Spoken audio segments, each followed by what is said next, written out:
देखो यहाँ परमात्मा क्या बता रहे हैं। गुरुजी कह रहे हैं जहां भी कहीं धर्म भंडारे होते हैं, ये धर्म भंडारा है। पूरी पृथ्वी पे गुरुजी के जेल जाने के बाद अगर कहीं कोई धर्म भंडारे हो रहे हैं तो सात संगतियों में हो रहे हैं, और कोई धर्म भंडारे नहीं हो रहे।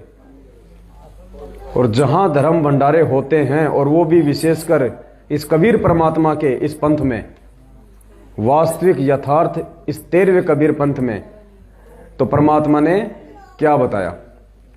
देखो, या तो धर्म भंडारे होते थे सतलोक आश्रम बरवाड़ा में, तो वहां तो बोलने की आवश्यकता थी नहीं कि परमात्मा रहता है, क्योंकि वहां तो थे ही परमात्मा, खुद वहां गुरु जी थे ना प्रकट। ये आज के लिए हमें परमात्मा ने संकेत किए हैं ताकि हमारे को ये जो है, हमारे को ये विश्वास हो कि आज वो परमात्मा हमारे पास में है, यहीं पे कहीं न कहीं बैठा हुआ है, पता नहीं कौन से भगत के रूप में बैठा हुआ है। तो क्या कह रहे हैं परमात्मा कि जहां भी धर्म भंडारे होते हैं वहां वो परमात्मा अवश्य आता है, बेस बदल के आता है, हम उसको देख नहीं पाते। सुनो, परमात्मा भी कहते हैं जहां जन से महिमा सुनो तहां मैं गवन करंत। जहां मेरी चर्चा होती है, जहां मेरा भक्त मेरी याद करता है, मैं वहां पहुंच जाता हूं, पर भेष बदल लेता हूं, वहां मैं किसी के पहचान में नहीं आता। जैसे धार्मिक भंडारे ये अच्छे काम होते हैं, वहां परमात्मा पहुंच जाते हैं। तो धर्मदास जी ने कहा, भगवान नो कहते भाई, कोई जहां धर्म भंडारे होते हैं ना, वहां मैं जाता रहता हूं और लोगों को समझाता रहता हूं।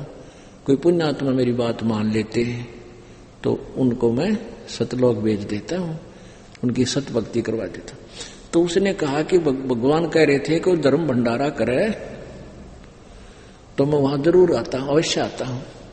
तो आमनी देवी ने कहा, तो भंडारा कर दो आपका दुख मेरे से देखा नहीं जाता, और आप मर गए तो मैं क्या चाटूंगी इस धन में, मैं क्या करूंगी इस धन का, आग लाऊंगी। आप खुले हाथ से भंडारा करता।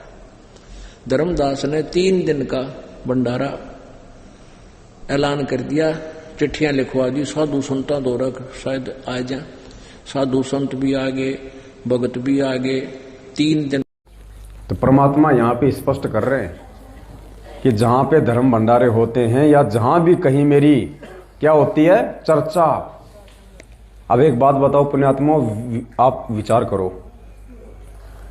अब मध्य प्रदेश के मंदसौर में जो सत्संग था 15-20 दिन पहले, जहां पे गोली चली और वहां का कोऑर्डिनेटर मर गया, आप यकीन मान लेना वहां पे परमात्मा की चर्चा नहीं हो रही थी।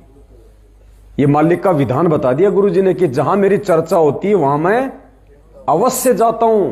अगर उस सत्संग में अगर इस परमेश्वर की अगर होती चर्चा, तो क्या वहां परमात्मा नहीं जाते? और परमात्मा जहां जाते तो क्या वहां किसी की औकात है कि उसके बच्चे की उंगली का नाखून भी उतार दे? गोली मारी है, मौत हुई है, तो वहां परमात्मा। अब इससे बड़े कोई प्रमाण नहीं मिलेंगे कि परमात्मा आज संगत में किसके साथ है।